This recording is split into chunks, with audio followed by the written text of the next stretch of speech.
जय हिंद मेरे प्यारे साथियों, क्या हाल चाल? ठीक ठाक। पहला प्रश्न आपका एपी से है।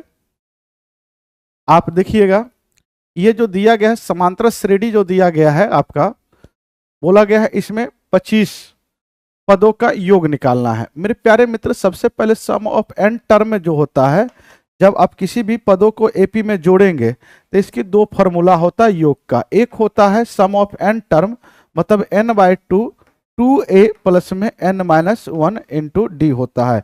ये सारे बच्चे आप जानते होंगे। या दूसरा फॉर्मूला होता है n/2 इंटू पहला पद प्लस में an। an का मतलब हो गया अंतिम पद, an का मतलब हो गया अंतिम पद। ये होता है बच्चे, ठीक है। तो दो फार्मूला में से सबसे पहले अगर पहला और अंतिम दिया रहे तो उससे हम बना लेंगे, और n दिया रहे तो। अगर ये चीजें ना दिया रहे, n दिया रहे, पहला पद दिया रहे, कॉमन डिफरेंस दिया रहे, तो हम इसे बनाएंगे। तो साथियों, पहला अंतिम पद, ये अंतिम पद नहीं, 25 पदों तक का योग निकालना है। यही है ना, डॉट डॉट करके 25 का योग ज्ञात करना है। 25 ये पद हो गया, 25 संख्या मत समझिएगा, 25 पद है। साथियों, सबसे पहले बताइए n की मान, a की मान कितना हुआ? 1 हुआ, 3 हुआ। पहला पद जो है a1 कितना हो गया? 3 हो गया। d कॉमन डिफरेंस, a2 में से a3 घटाएंगे तो 9/2 में से 3 दूनी 6, 9 में से 6 जाएगा तो 3/2 होगा। क्या होगा? 3/2 होगा। क्या होगा बच्चे? 3/2 होगा। बोलिए हाँ या ना। ये सबसे पहले देखिए, यहाँ पे तो कुछ ना कुछ गड़बड़ी लग रहा है। ये का डायरेक्ट नहीं होना चाहिए, यहाँ पे पद होना चाहिए। 25 पद का योग ज्ञात करें। पद छूटा है, टर्म यहाँ से छूटा है। क्या छूटा है? टर्म छूटा हुआ है। ये तय है कि टर्म होगा। ठीक है बच्चे, टर्म होगा। तो आप मुझे बताइएगा, अगर 25 पदों का निकालना है तो S25 निकालना है, तो मेरे प्यारे बच्चों 25/2 होगा, और 2a तो 3 दूनी 6 होगा, प्लस में n-1, मतलब 25 में से एक जाएगा 24, और कॉमन डिफरेंस हमारा 3/2 है। 3/2 है। अब बताएंगे आप मुझे कि अगर 2 से काटेंगे तो ये होगा 12, 12 तिया 36, 36 और 6 क्या हो जाएगा? 36 और 6 हमारा क्या हो जाएगा? 12 तिया 36, 36 6 42 होता है। ये कटेगा 2 से 21 हो जाएगा। 21 गुना 25 करेंगे तो 25 21 पंचे 105, और 21 दूनी 42, 42 और 10 करेंगे तो आपका 52 हो जाएगा। तो ये 25 कितना होगा? 525। आंसर क्या हो जाएगा? सी। अरे हाँ या ना, आंसर क्या होगा? सी। आंसर क्या होगा? सी। आगे बोला गया है साथियों कि ये हरात्मक मान। अब सुनोगे, हार्मोनिक प्रोग्रेशन आपका पूछे आपसे, हार्मोनिक मीन पूछे, सुनोगे सबसे पहले 2-3 बात याद रखोगे। दो नंबर है ए और बी में, अगर आपसे अर्थमेटिक मीन पूछे तो ये दोनों को जोड़ के 2 से भाग दे दोगे। अगर ए बी में ज्योमेट्रिक मीन पूछे तो रूट अंडर में ए बी होता है। हार्मोनिक मीन पूछे तो ये 2 इंटू ए बी बट्टा में ए प्लस बी होता है। बोलिए हाँ या ना बच्चे। हार्मोनिक मीन 2 इंटू दो संख्या के बीच में अगर पूछे तो 2 इंटू ए बी प्लस में ए, 2 इंटू ए बी बट्टा में ए प्लस बी होता है। मेरे प्यारे मित्र, बोला गया मूल्यों का मूल्य, तो सबसे पहले आप बताओ मूल्य, इसका रूट्स निकालोगे तो इसकी 2 रूट्स होता है। मूल्यों का क्या निकालना है? हरात्मक मान निकालना है। तो अल्फा और बीटा 2 रूट्स होते हैं इसका। तो आपको HM जब निकालना है तो क्या होगा? 2 इंटू अल्फा इंटू बीटा बट्टा में अल्फा प्लस बीटा। मेरे प्यारे मित्र, आप जानते हैं सबसे पहले मूल्यों का योग क्या होता है? तो अल्फा प्लस बीटा बराबर -b/a होता है। -b कॉफिशिएंट ऑफ x का है ना, कॉफिशिएंट ऑफ x होता है। a एक्स स्क्वायर का कॉफिशिएंट कितना है? a, -b/a होता है। और मूल्यों का गुणनफल c/a होता है। c कितना है? तो c ही है, कांस्टेंट टर्म a ही है। मेरे प्यारे मित्र, एक बात बताओगे, 2 into alpha into beta c/a, alpha ये c/a हो गया, alpha plus beta -b/a, a से a कट गया, आंसर होता है माइनस, क्या होगा? 2c/b होगा, -2c/b। आंसर क्या होगा? a होगा। आंसर क्या होगा बच्चे? ए होगा। बोलिए हाँ या ना।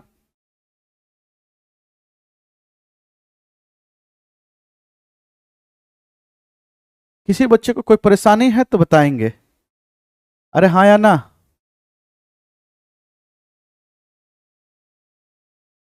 बोला गया है त्रिभुज एबीसी में ए अगर 3 है, बी 4 है, तो साइन ए की मान 3/4, तो एंगल बी की मान ज्ञात करना है। मेरे प्यारे मित्र, आप मुझे बताएंगे ये त्रिभुज है और इस त्रिभुज में आप मुझे बताएंगे सबसे पहले एंगल बी की मान ज्ञात करना है। मुझे पता नहीं है बी क्या है, तो साइन ए अगर मान लीजिए इस एंगल को मानते हैं, अगर ए इसे मानते हैं साइन ए, तो साइन ए दिया गया है 3/4। 3/4 ये होता है P/H होता है। H मतलब होता है, आप जानते हैं कि हाइपोटेनस होता है, परपेंडिकुलर सामने वाला।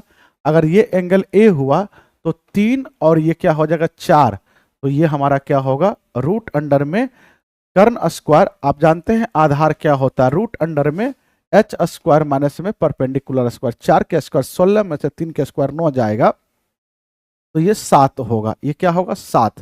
तो त्रिभुज की नाम आप लिख सकते हो, नाम लिख सकते हो ए। अब बोला गया एंगल बी क्या होगा, तो आप बताओगे एंगल बी क्या होगा। ए बी क्या हो सकता है, 90 डिग्री होगा, क्या होगा, कैसे निकालेंगे साथियों। जब त्रिभुज एबीसी में ए दिया गया है आपका, ए अगर इस एंगल को मानते हैं तो ए सामने वाला अगर 3 है, बी अगर 4 है, यहां से भी बोला गया है, तो एक सामने वाले भुजा कहते हैं, बी हमारा हो गया ये बी, ये सामने वाला बी, बी भुजा सामने वाला होता है, ये सी। एक बात ध्यान से रखेंगे, एक त्रिभुज है, नाम अगर करना हो, नामांकन लिखना हो, तो ए के सामने वाला जो साइड होता है छोटी ए होता है, बी के सामने वाला जो साइड होता है छोटी बी होता है, सी के सामने वाला छोटी सी होता है। उसी प्रकार से अगर यहां से आप देखोगे सीधा सीधा दिया गया ए की मान, तो ए की मान ये सामने वाला भुजा होगा, ये ए होगा। और साइन से भी यहाँ प्रूव हो रहा है, ठीक है, साइन से भी प्रूव हो रहा है।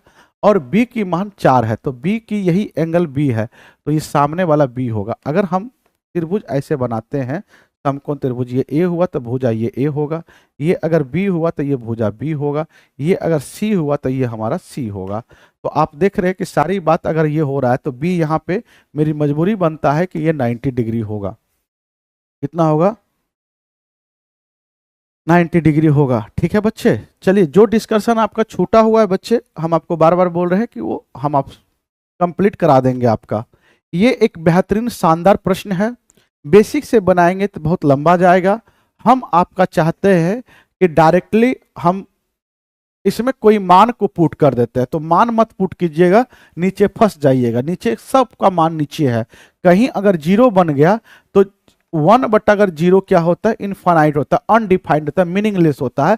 तो नीचे में 0 हो सकता है मे भी किसी केस में बन जाए, तो इसीलिए तो ध्यान दीजिएगा। सर जी यहां से क्या करेंगे, सर जी एक अपने मन से एक त्रिभुज ले लेंगे और ये कोण थीटा मान लेंगे, और एक ट्रिपलेट ले लेंगे कि 3 4 5, सबसे छोटी मान यही होता है। सबसे छोटा ट्रिपलेट क्या होता है, यही होता है सर जी, सबसे छोटा ट्रिपलेट यही होता है। 3 4 5 ये एक ट्रिपलेट ले लिए, अब यहाँ पे बैठा देंगे। साइन थीटा होता है, आप जानते हैं P/H होता है, P की मान 4, तो 4/5, H की मान 5 हो गया ये वाला। कॉस होता है B की मान 3, B/H 5 हो गया, प्लस 1 नीचे में हो गया है साइन थीटा 4/5। कॉस थीटा हो जाएगा B हमारा B कितना है 3, 3/5 माइनस में 1। मेरे प्यारे मित्र इसको सॉल्व करके देखिए कि कितना आ रहा है। सर जी ये 5 4 में से 3 जाएगा तो 1/5 प्लस में 1। सर इसको सॉल्व करेंगे 4 3 7 होगा, 7/5 माइनस 1। इसको सॉल्व करेंगे 5 1 6, 6/5। इसको सॉल्व करेंगे 2/5, 5 से 5 काटा, ये 2 से काटेंगे 3 बार में। इसकी मान आया है 3, इसकी मान 3 आया। क्या यहाँ रखने पे 3 आ रहा है सर, 1/sec होता है H/B। H की मान कितना होता है सर जी 5 और B हमारा 3, minus tan theta P/B, P की मान 4 और B की मान 3। सर जी 1, अगर इसे घटाएंगे सर जी 5 में से 4 जाएगा तो 1 होगा, नीचे में 3, 3 ऊपर चला जाएगा, इसी की मान आ रहा है 3। ये हो सकता है। क्या आगे चेक करेंगे आएगा, बी ऑप्शन में अगर आप रखते हैं तो H/P होगा, H की मान 5 और B की मान ये होगा। बटा में 1 माइनस कॉट थीटा होगा बी बाय पी होगा। बी की मान 3 हो गया और पी की मान 4। 3 में से आप देखेंगे, ध्यान देंगे 1, और ये 3 में से 5 में से 3 जाएगा तो 2/4 हो गया। इससे कटा 2, ये 2, इसकी आंसर 2 आया। मेरे साथियों बी तो नहीं होगा। सी देखते हैं क्या ट्राई करके इसकी मान आएगा। अगर आ जाएगा तो देखेंगे कुछ दूसरा मेथड, लेकिन ये कभी नहीं आएगा। ये इस मेथड को इस मेथड से करेंगे तो ये एकदम 100% सुरक्षित है, आप कोई दिक्कत नहीं है। कॉट थीटा क्या होता है चेक करने की भी जरूरत नहीं है। कॉट थीटा क्या होता है तो बी बाय पी होता है। अगर सर बी की मान कितना है 3 और पी की मान कितना है 4 है, और टेन थीटा क्या होता है पी बाय बी 4/3, तो ये हो जाएगा 1 3 3 9, 9 में से 16 जाएगा तो -7/12 होगा। ये आपका दिक्कत ये भी नहीं होगा, ठीक है। 3 3 9 और 4 4 16, ये हो गया। बोलिए क्या होगा, क्या ये होगा? नहीं, ये भी नहीं होगा। तो इतना करने की जरूरत नहीं है। यहीं पे हमारा ऑप्शन देखे 3 आ गया है, तो इसके बराबर में अगर 3 हम रखें, क्योंकि एक ट्रिपलेट बना ली है और इसी ट्रिपलेट की मान इसमें बैठा दिए। साइन थीटा कॉस थीटा जानते होंगे, sine theta P by B होता है, cos theta sine theta P by H होता है, cos theta B by H होता है, टेन थीटा क्या होता है पी बाय बी होता है, ठीक है। बाकी बात सब इसका उल्टा होता है। बोला गया यदि समीकरण दिया गया है मूल्यों के अंतर 1 हो, मतलब मूल्य का अंतर जो भी निकालोगे वो 1 होगा, तो पी की मान ज्ञात करें। ऐसे प्रश्न में हम चाहते हैं कि ऑप्शन का सहारा ले। किसकी सहारा ले?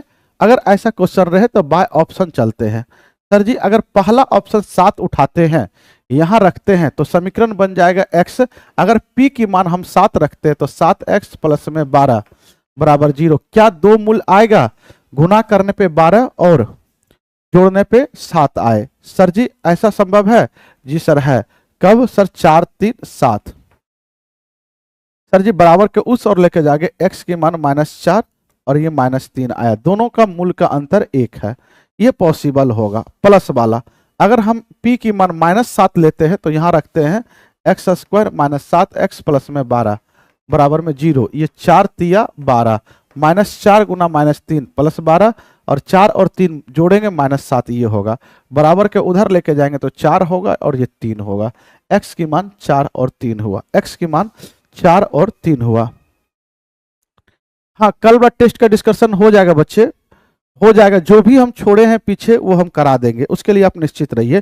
किसी रीजन बस कभी कभी कुछ काम आ जाता है वो हम करा देंगे, ठीक है। x की मान ये हो गया मेरे प्यारे साथियों। आप मुझे बताइएगा बाय ऑप्शन से अगर जाएंगे, अब ये दोनों का अंतर कितना है? 1 आया, यहां भी 1 आया, यहां भी 1 आया। अब आगे चेक करने की जरूरत नहीं है, यही हमारा आंसर हो जाएगा, ठीक है। यही हमारा आंसर हो गया।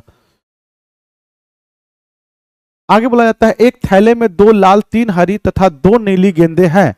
दोनों गेंदों को अदृक्ष रूप से निकाला जाता है। दोनों गेंदों में से किसी भी नीला ना होने की प्रायिकता ज्ञात करे। बोला गया किसी भी के नीला ना होने की प्रायिकता ज्ञात करे। मेरे प्यारे साथियों 2 लाल 3 हरी 2 नीली गेंदें हैं, तो टोटल गेंदे कितना हो गया? 3 2 5 2 7 गेंदे हो गया। 7 गेंद में से 2 गेंद निकाला गया है, तो ये नंबर ऑफ सैंपल स्पेस हुआ, ये नंबर ऑफ सैंपल स्पेस हुआ। मेरे प्यारे मित्र आप सुनोगे प्रोबेबिलिटी जो पूछा गया है, बोला किसी भी गेंद को नीला ना हो, तो नीली गेंद को छोड़ दीजिए, बचा 2 गेंदे लाल और हरी। तो टोटल मिला के गेंदे लाल 2 है, हरी 3 है, टोटल हो गया 5। 5 में से यही 2 गेंदे कोई चुना गया होगा, लाल या हरा, तो 5C2 और NS कितना है? तो 7C2। जब C को जब आप C2 रहे और यहां भी नीचे में 2 रहे तो इसको केवल 2 बार पीछे खसकाते हैं, 5 गुना 4, 7 को भी वही करते हैं। ये सर जी 2 से काटेंगे, ये 2 ये 3 हो जाएगा। ऊपर में 5 दूनी 10, नीचे में 7 या 21, तो सर जी 10/21 होगा, ये होगा। किसी बच्चे को कोई परेशानी है तो बताएंगे।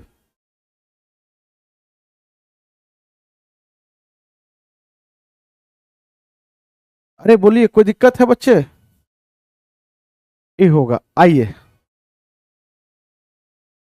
बोला गया है ये कोई बहुपद है, इसका शून्यकों का योग तथा गुणनफलों का योग बोला गया है गुना परस्पर समान है। मतलब शून्यकों का योग जो होता है वो अल्फा प्लस बीटा और गुणनफलों अल्फा इंटू बीटा। आप जानते हैं अल्फा इंटू बीटा शून्यकों का योग -b/a, तो माइनस बी बाय ए, ये भी सही है। और शून्यकों का गुणनफल सी बाय ए होता है। सर जी अगर आप चाहे तो ए से ए काट सकते हैं। आपसे क्या पूछा गया, तो ये माइनस बी को उस ओर लेके जाएंगे, ये माइनस बी बराबर में सी आ गया, माइनस बी को उस ओर लेके जाएंगे तो इधर 0 हो जाएगा, ये सी प्लस बी होगा, मतलब बी प्लस सी की मान हमारा क्या आ गया, 0 आ गया। बी प्लस सी की मान हमारा क्या आ गया, 0, जो कि हमारे ऑप्शन में नहीं है। आंसर क्या होगा, ई। आंसर क्या हो जाएगा, ई होगा। आंसर क्या होगा, ई।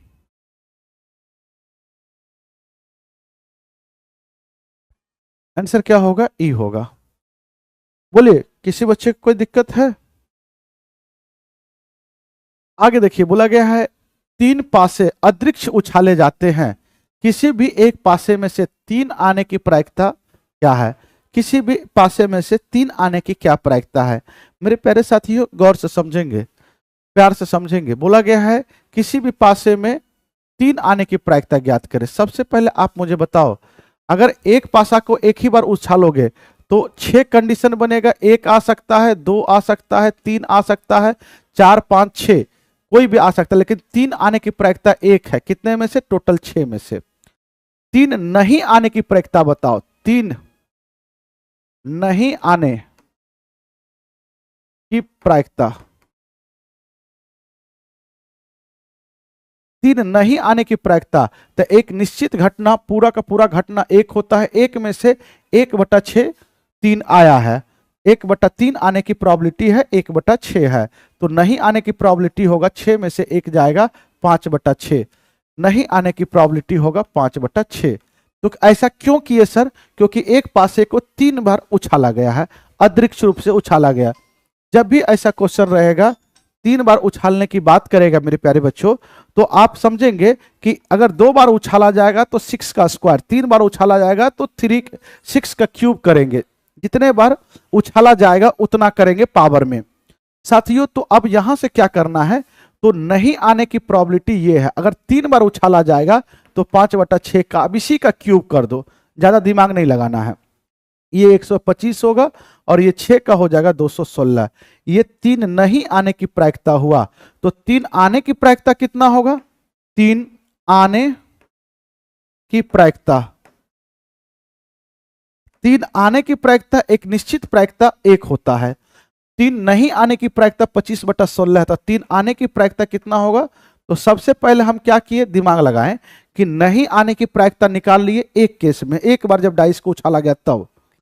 तो एक बार जब उछाला गया तो 1/6 आया, नहीं आने की प्रोबेबिलिटी हो गया 5/6, 3 बार उछाला गया, तो 3 बार जब डाइस को रोल करोगे तो उस पर पावर 3 कर दीजिए, तो जैसे 3 पावर करेंगे तो 125/216, ये 3 नहीं आने की प्रोबेबिलिटी है। तो 3 आने की प्रोबेबिलिटी क्या है, तो एक निश्चित घटना 1 होता है, तो 1 में से फिर 216 घटा देंगे, 216 में से 125 जाएगा, ये 1 होगा, ये 9 होगा, 91/216 हुआ। कितना हुआ, 91/216। आंसर क्या होगा, बी होगा।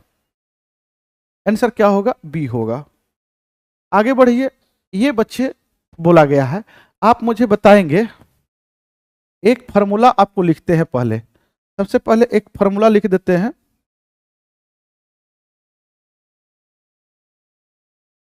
बताएंगे साइन ए प्लस बी क्या होता है? Sir ji sine of A into, जल्दी से बोलो, साइन ऑफ ए इंटू में कॉस ऑफ बी प्लस में cos of A into sine of B होता है। Sir ji sine A minus B क्या होता है? सर जी यही होता है, sine of A into cos of B minus में cos of A into sine of B होता है। साथियों जब ये दोनों जोड़ोगे, साइन ए प्लस बी इंटू साइन, जब जोड़ोगे दोनों को a माइनस बी, तो आप जानते हैं ये कट जाएगा, जब जोड़ोगे तो ये माइनस प्लस कट जाएगा, क्या होगा, 2 sine of a into cos of B. जब माइनस करोगे इसको, sine of a plus B minus में sine of a minus B, जब माइनस करोगे तो ये माइनस से ये कट जाएगा, ये प्लस हो जाएगा, तो 2 of cos of a into क्या होगा, साइन ऑफ बी होगा। ये दोनों में अंतर होती है। तो यहां से देखोगे एक कुछ फॉर्मूला हम आपको बताना चाहते हैं। सबसे पहले आप देखिए इस क्वेश्चन में क्या दिमाग लगाएंगे, तो इसमें सर जी लिख सकते हैं कॉस ऑफ 90 माइनस 10 80 हो जाएगा। कॉस 90 माइनस थीटा क्या होता है, साइन थीटा, तो साइन 10 हो जाएगा।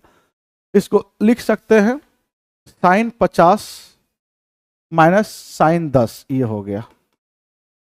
और नीचे में हमारा क्या है, कॉस 30, कॉस 30 है और साइन 20 है।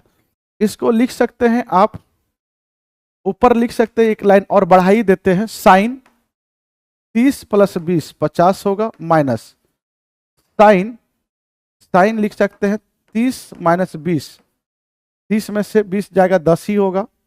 और नीचे में जो है कॉस 30 माइनस में साइन 20।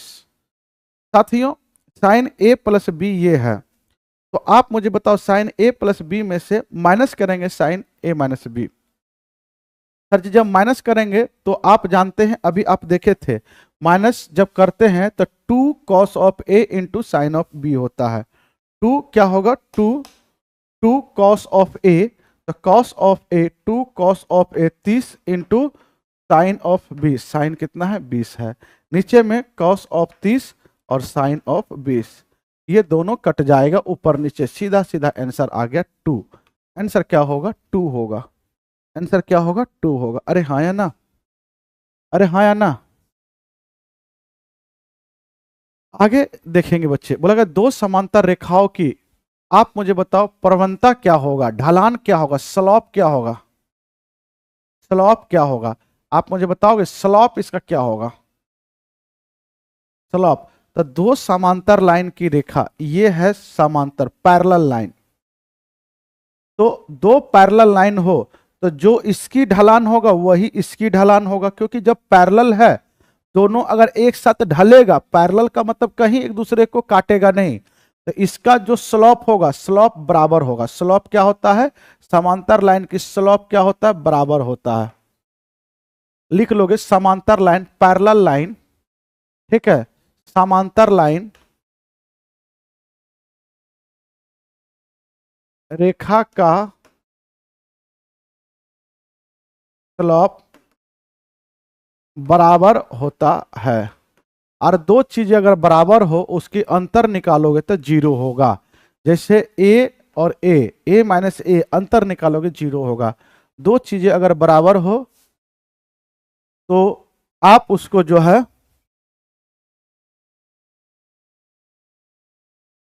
आइए अंतर निकालेंगे जीरो होगा। बोला गया निम्नलिखित में से कौन सा एक केंद्रीय प्रवृत्ति का माप है। केंद्रीय प्रवृत्ति का माप होता है माद माध्यक बहुलक। क्या होता है बच्चे, माद, याद रख लेंगे नोट करके, बहुत इंपॉर्टेंट, माद माध्यिका, और क्या होता है बहुलक, बहुलक होता है। सर जी प्रास क्या होता है, रेंज क्या होता है, तो रेंज ये होता है फैलाव, कितना फैला हुआ है, फैलाव को ज्ञात करने का ये होता है, ठीक है, ये होता है फैलाव। सर जी विचरण क्या होता है, वो भी फैलाव होता है। लेकिन सर जी जब भी केंद्रीय प्रवृत्ति का कहेगा माप कौन होता है, तो माद भी होगा, माध्यिका भी होगा, बहुलक भी होगा, ये भी होगा, ये भी होगा, लेकिन रेंज नहीं होगा बच्चे, विचरण भी नहीं होगा। अगर विचरण रहता तो विचरण भी नहीं देते, ठीक है। तो आंसर क्या होगा, एक से अधिक, बहुलक और माध्यिका। और क्या हो सकता है, तो माद भी हो सकता है। क्या हो सकता है, माद, माध्यिका, बहुलक। तो बहुलक और माध्यिका है तो और माद भी हो सकता है। आगे बोला जाता है कि 1 3 4 5 7 4 का माद m है। माद अगर m है तो योग क्या होगा, सुनोगे, माद अगर m है तो औसत होता है, माद होता है योग बटा संख्या, सबको जोड़िए, 3 और 1 और 3 4 4 4 8, 8 और 5 13, 13 7 20 4 24, 24 बटा संख्या कितना है, 24 बटा संख्या कितना है, 1 2 3 4 5 6, 6 बराबर में क्या होगा m, सर जी 4, m बराबर में क्या हो गया 4, m की मान हो गया 4। मेरे प्यारे मित्र आप मुझे बताएंगे इसकी मान ज्ञात करना है। अब बताओ m की मान 4 आ गया, तो यहां पे आप बताओगे m अगर रखेंगे माद, अगर m 4 में से 1 जाएगा क्या होगा? 3 होगा। मेरे साथियों 3 होगा। यहां से मेरा क्या निकल जाएगा? p निकल जाएगा। तो सर जी माद होता है योग बटा संख्या, 3 2 5, 5 2 7, 7 4 11, 11 3 14, 14 और 3 17, 17 प्लस p क्या होगा? 17 प्लस p। बताओ संख्या कितना है? 1 2 3 4 5 6 7, 7 है। और यह है कितना बच्चे? तो 3 हो गया। 7 या 21, 17 प्लस p बराबर में 7 या 21। सर जी आप बताओ इसको इधर घटाएंगे तो p की मान कितना आएगा जी? p की मान कितना आएगा सर जी? p घटाएंगे तो सर जी ये हो जाएगा 4। कितना आएगा? 4। p की मान आ गया 4। तो p की मान अगर 4 आ गया, इस रेंज में अगर रख देंगे तो सबसे पहले माध्यिका पूछा गया, माध्यिका q है। तो इसका जो है माध्य ये दिया गया है, माध्य से p निकल गया, और इसकी माध्यिका, माध्यिका निकालने के लिए p की मान 4, माध्यिका निकालने के लिए संख्या को आरोही क्रम में सजाते हैं। इसमें आरोही या अवरोही? आरोही होता है बढ़ते क्रम। सर कैसे? सबसे पहले छोटा क्या है?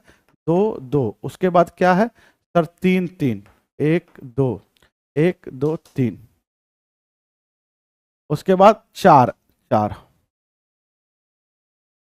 सर जी एक बात आप मुझे बताइए, 1 2 3 4 5 6 7, 7 है तो माध्यिका बीच वाला, इसको इधर से इसको इधर से। आप मुझे बताइएगा यहाँ कितना आया? 3 आया। यही होगा माध्यिका, यही होगा बीच वाला, यही होगा माध्यिका। ये क्या होगा मेरे प्यारे मित्र? माध्यिका। ये क्या होगा? माध्यिका। आप मुझे बताइए माध्यिका को बोला गया Q है, मतलब Q की मान आ गया हमारा 3 आ गया। बोला गया P plus Q, P plus Q, तब P की मान 4 है, Q की मान 3 है। 4 3 7। आंसर क्या होगा? C। आंसर क्या होगा? C। अरे हाँ या ना? आगे बोला जाता है बच्चे इस क्वेश्चन का आंसर बताना है, इस क्वेश्चन का आंसर बताना है। बोला गया x की मान ज्ञात करना है। x की 2 मान होता है, आप जानते हैं फॉर्मूला से, या तो हम डायरेक्ट करते हैं। चलिए 4√5x² माइनस प्लस में 7x माइनस में 3√5 बराबर में 0 है।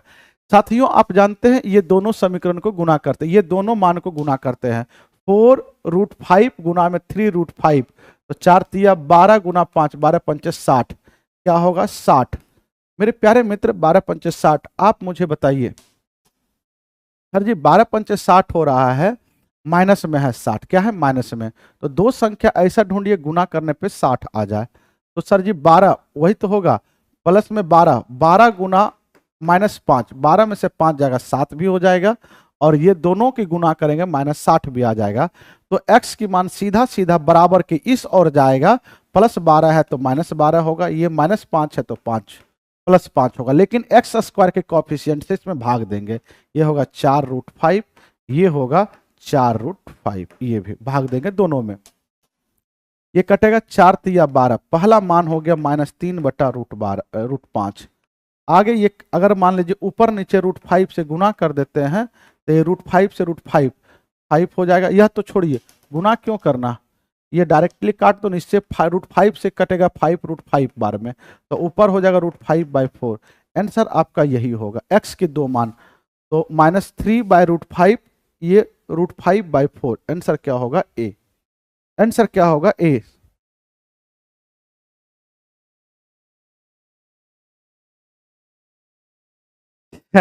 चलिए आगे आइए साथियों, ध्यान दीजिएगा। बोला गया है 3 प्राकृतिक संख्या XYZ ऐसी है कि उनका HCF 1 है। HCF कितना है? 1 है। अब प्राकृतिक संख्या है, अब बोला गया HCF 1 है, तो बोला गया x² plus y² plus z² है, तो संख्याओं के ऐसे त्रिक संख्याएं क्या होंगे? ऐसे त्रिक संख्या क्या होगी?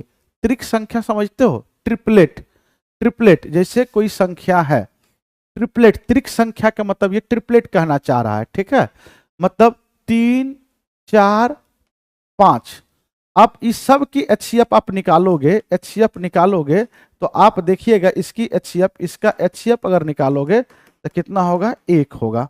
तो मेरे साथियों यही होता है, ये x हो गया, ये मानिए x हो गया, ये y हो गया, और ये जेड हो गया। तो इसकी स्क्वायर आप जानते हो कि सर जी अगर ये चीजें हैं तो एक्स स्क्वायर आधार के स्क्वायर प्लस में लंब के स्क्वायर बराबर कर्ण के स्क्वायर होता है। तो ये चीजें इसको इसी को ट्रिपलेट कहते हैं, इसी को ट्रिपलेट कहते हैं, इसी को क्या कहते हैं, ट्रिपलेट कहते हैं। तो ये कितना होता है सर, 3 4 5 हो गया, जिसकी एचसीएफ 1 है, और 7 24 25 हो गया, 8 15 17 हो गया, 20 21 29 हो गया। इस समय कुछ कॉमन है क्या? नहीं, कुछ भी कॉमन नहीं, सबकी एचसीएफ जिसमें कुछ भी कॉमन ना हो उसी का एचसीएफ 1 आता है, जिसमें कुछ भी कॉमन ना हो उसी का संख्या 1। कई सारे संख्या इस टाइप को आपको देखने को मिल सकता है, कई सारे संख्या ऐसे देखने को मिल सकता है। तो इसी को कहते हैं फानाइट, इनफानाइट, फानाइट। क्या होगा आप मुझे बताइए, कितने होंगे? अरे कितने होंगे बउआ?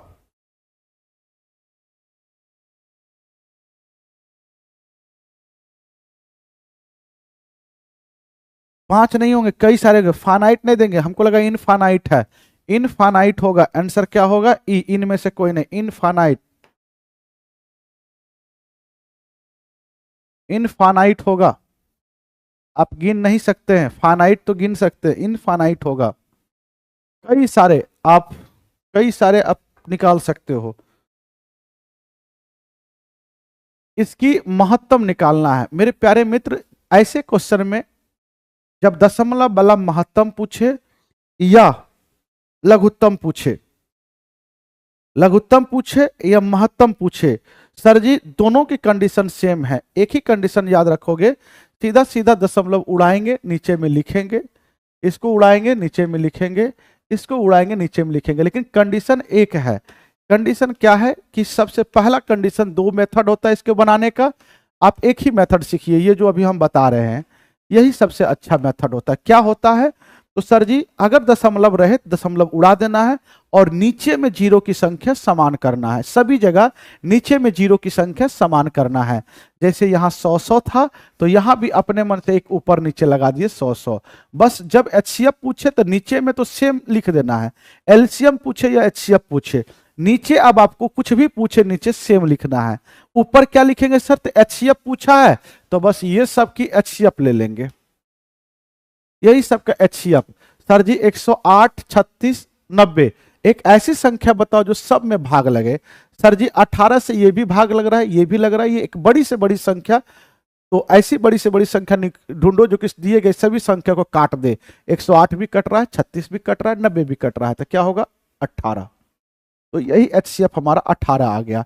अगर इसमें दशमलव लगाएंगे 2 अंक की बात दशमलव, तो आंसर हो जाएगा 10.18। आंसर सी हुआ। क्या कोई दिक्कत है? दशमलव वाले में आपको ऐसे ही करना है। आगे बोला गया है कि 10 कुर्सियों, ध्यान से सुनिएगा, बोला गया 10 कुर्सियों का मूल्य 4 मेजों के मूल्य के बराबर है। क्या है? 4 मेजों के मूल्य के बराबर है। साथियों 10 चेयर का मूल्य जो है 4 मेजों के मूल्य के बराबर है। सर जी 2 से काटेंगे, 5 2 होगा, ये सी बटा एम बराबर 2/5 हो गया। क्या हो गया? 2/5 हो गया। मतलब चेयर हमारा 2 है तो मेज हमारा कितना है? 1 है। मेज हमारा कितना है? 1 है। बोला यदि 15 कुर्सियों तथा 2 मेजों का कुल मूल्य दिया गया है तो एक कुर्सी का मूल्य 2 है, 15 कुर्सी है तो 15 दूना 30 हो जाएगा। एक मेज का मूल्य 5 रुपया है तो 2 मूल्य है, तो 2 मेज है तो 5 दूनी 10 होगा, टोटल हो जाएगा 40 यूनिट हुआ। और क्वेश्चन के अनुसार कितना है? 4000। एक की मान कितना होगा सर जी? 100।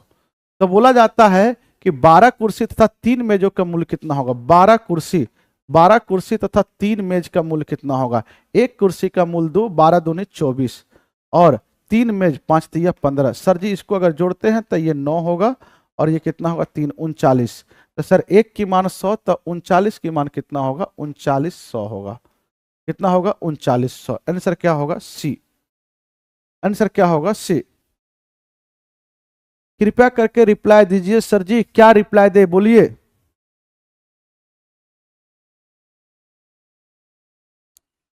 ये सब बच्चे जो भी आपको जानकारी लेना है आप नवीन सर से बात कर लीजिएगा, सबसे अच्छा जानकारी नवीन सर आपको देंगे, सबसे बेहतर सटीक जानकारी नवीन सर देंगे। ये आप लिखेंगे 3 प्लस में √6, नीचे में बच्चे लिखेंगे ये हो गया 5, इसको लिख सकते हैं 12 को 4 गुना 3, 4 की वर्गमूल 2, तो ये हो जाएगा 2 दूनी 4 √3। 32 को लिख सकते हैं आप 16 दूनी 32, 16 की वर्गमूल आपका 4 √2 लिख सकते हैं। इसको लिख सकते हैं 25 दूनी 50, तो 25 की वर्गमूल 5 और 2, ये हो जाएगा। साथियों ये हो गया 5 √3, माइनस में 4 √3, माइनस में 4 √2, प्लस में 5 √2, 5 √2।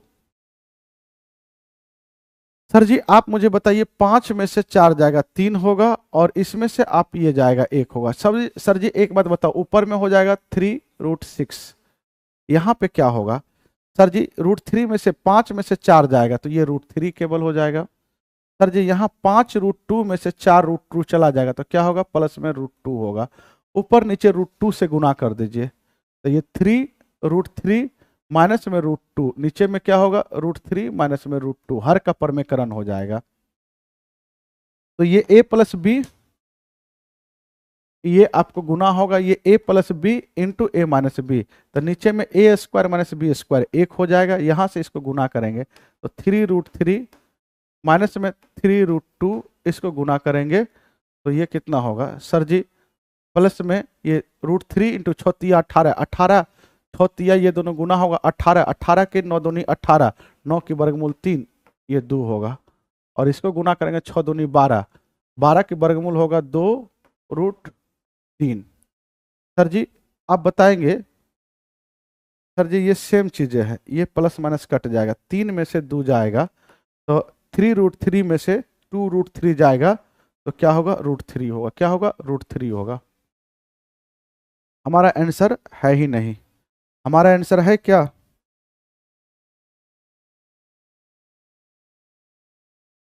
हमारा आंसर नहीं है। इनमें से कोई नहीं होगा, इनमें से कोई नहीं होगा। आगे बढ़ते बोला गया एक क्रिकेट खिलाड़ी 10 पारियों का औसत रन 32 थी, अगली पारी में वह कितना रन बनाए कि उसके औसत रनों में 4 का वृद्धि हो जाए? कितना का वृद्धि हो जाए? 4 का वृद्धि हो जाए। बोला एक क्रिकेट खिलाड़ी 10 पारियों का औसत रन 32 है, तो 10 पारियों के औसत रन 32 है, तो योगफल हो जाएगा औसत गुना संख्या।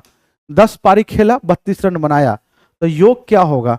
योग होता है औसत गुना संख्या, 32 गुना 10 करेंगे कितना होगा? 320 होगा। कितना होगा? 320।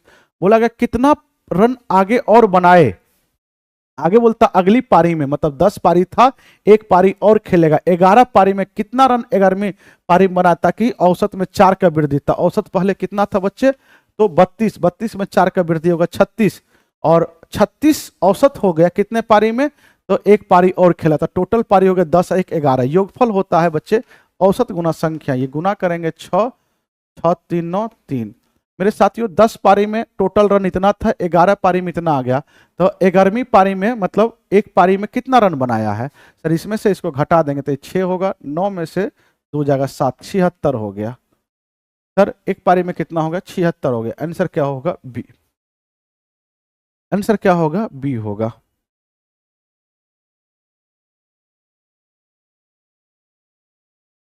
लगा एक समबाहु त्रिभुज की प्रत्येक भुजा इतना सेंटीमीटर लंबी है, इस त्रिभुज की ऊंचाई ज्ञात करें। इस त्रिभुज की क्या ज्ञात करना है?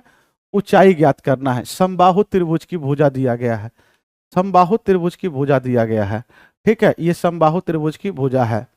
मेरे प्यारे मित्र समबाहु त्रिभुज की अगर भुजा दिया गया है तो ऊंचाई आप जानते हैं। सर जी ऊंचाई कैसे निकाल सकते हैं? √3/2 गुना भुजा, भुजा ये हो गया, तो √3/2 गुना भुजा, भुजा कितना है? तो 3√3 है, 3√3, ये दोनों गुना करेंगे तो 3 तिया 9, ये √3 इंटू √3, 3 3 इंटू 3, 3 तिया 9, 9/2 का मतलब 4.5 हो जाएगा। कितना होगा? 4.5। आंसर क्या होगा? ए। आंसर क्या होगा? ए। आगे बोला जाता है अंकित और अमित की आयु का गुणनफल 240 है, यदि अमित की आयु का दुगना अंकित की आयु से 4 वर्ष अधिक हो तो अमित की आयु ज्ञात करें। बोला गया है दोनों की गुणनफल, बोला गया है अंकित और अमित की आयु का गुणनफल 240 है। अगर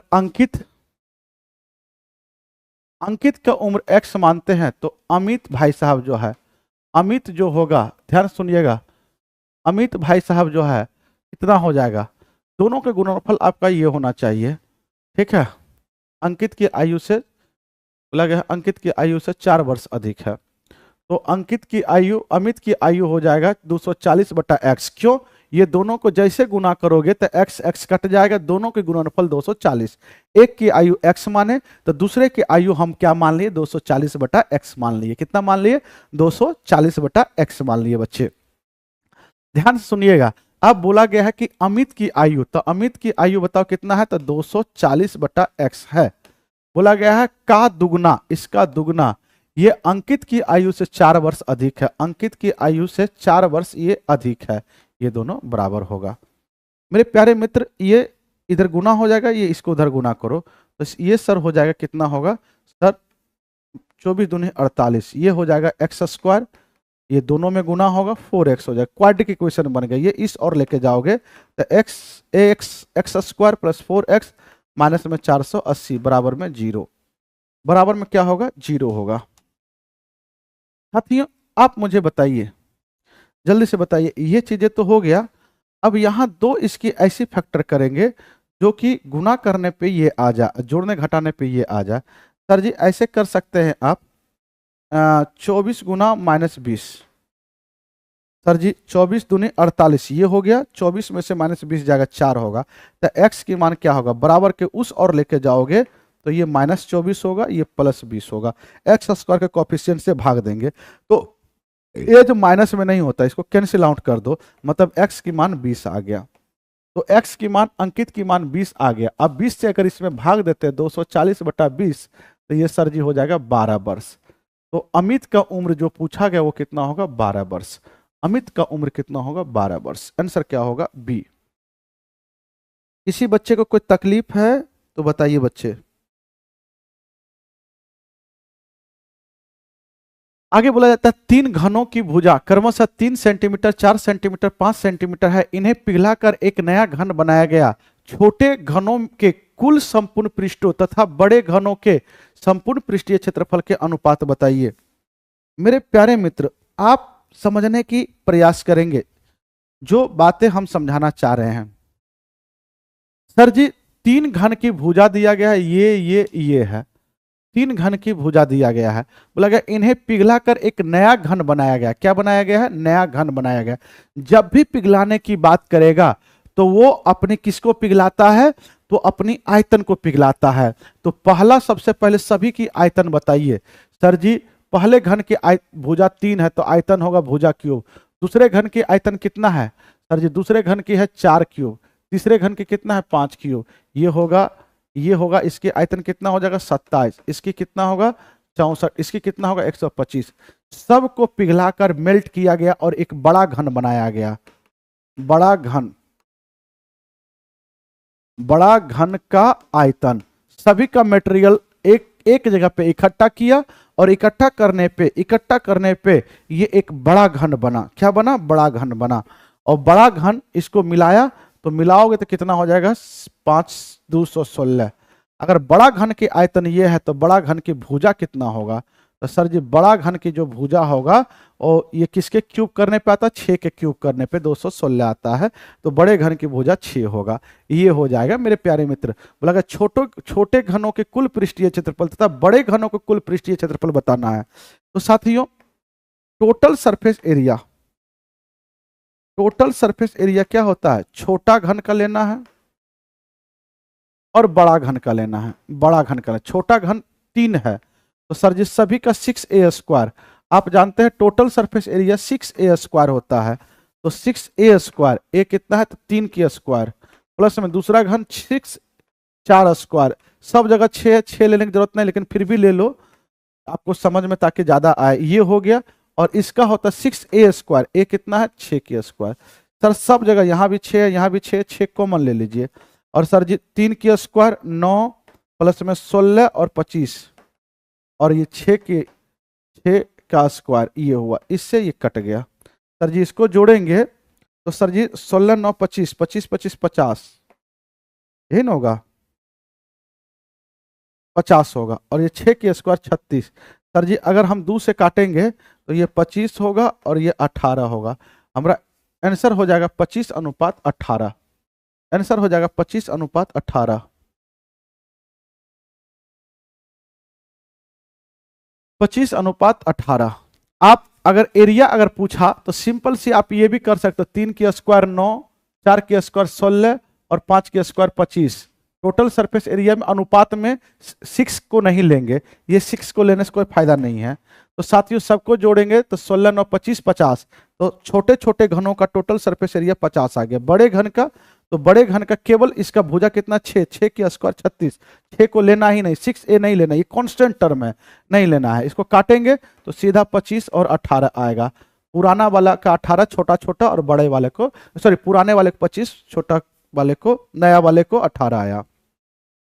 आगे बोला जाता है एक समलंब चतुर्भुज की समांतर भुजाओं की लंबाई के अंतर दिया गया 4 है, इनके बीच का दूरी भी दिया गया है और क्षेत्रफल भी दिया गया। समांतर भुजाओं की लंबाई ज्ञात करना है।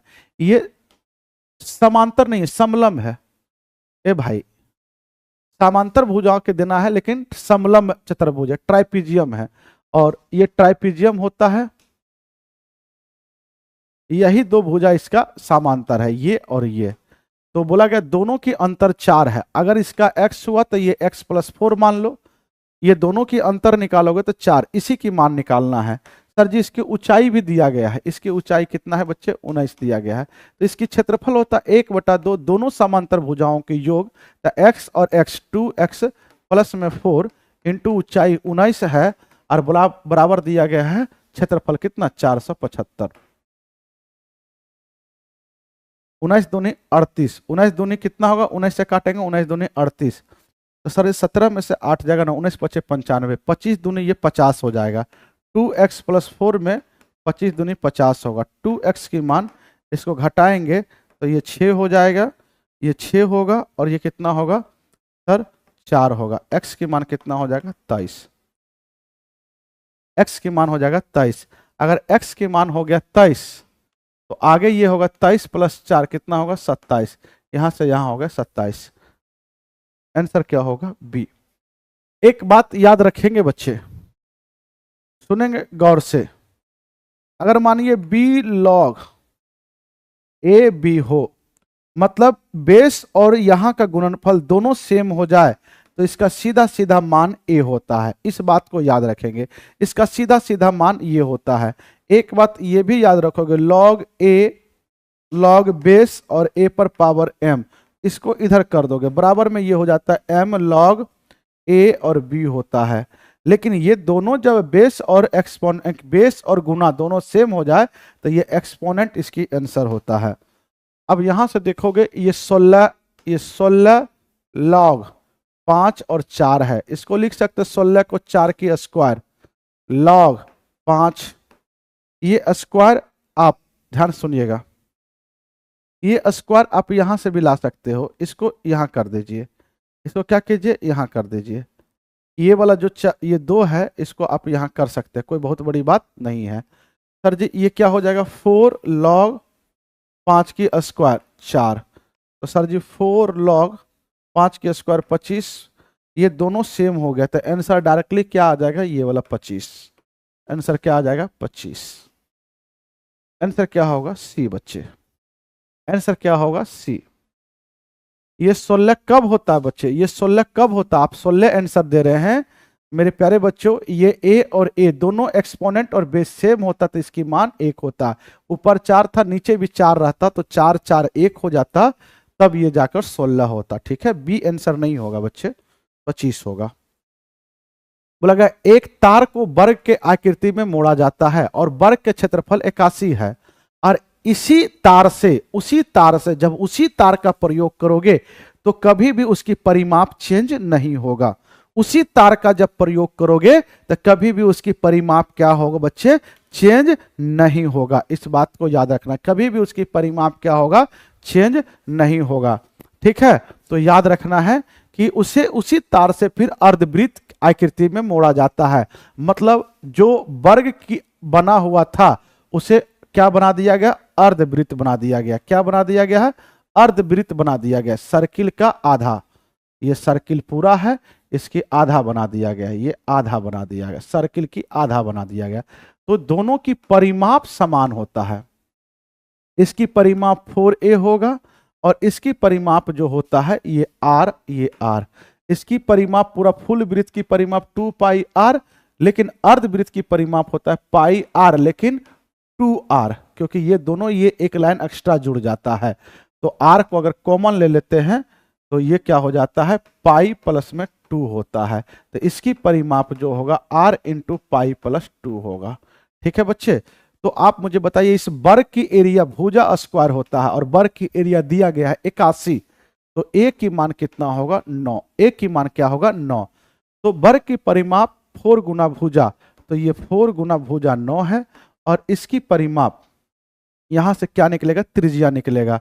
तो ये r into pi 22/7, 22/7 pi plus 2, ये 7 दूनी 14, आप देखिएगा 4 गुना 9 36 बराबर में ये होगा r, ये 7 चौके 14, 7 दूनी 14 और 22, 6 और 3 36/7, इससे ये कट जाएगा, ये इधर होगा। r की मान क्या होगा, 7।